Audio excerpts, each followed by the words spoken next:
West Bengal police on Friday seized cough syrup worth 18 lakh rupees from a vehicle marked medical supplies from Balurghat in South Dinajpur district. According to police sources, the van with a sticker, "On Duty Medical Supplies" was carrying 9,000 bottles of cough syrup, en route to Bangladesh, possibly via the Indo-Bangladesh border in Malda.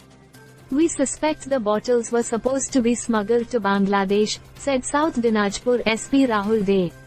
The seized contraband was valued at 18 lakh rupees, Dey estimated. The pickup van tried to evade NACA checking to ensure a successful cross-border with the consignment, sources added. Police recovered cartons filled with unregistered bottles of cough syrup after they conducted a search at Balurghat Malda highway.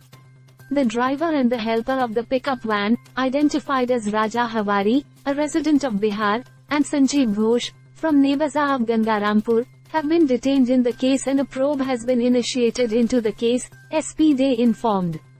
With inputs from Ridul Haw.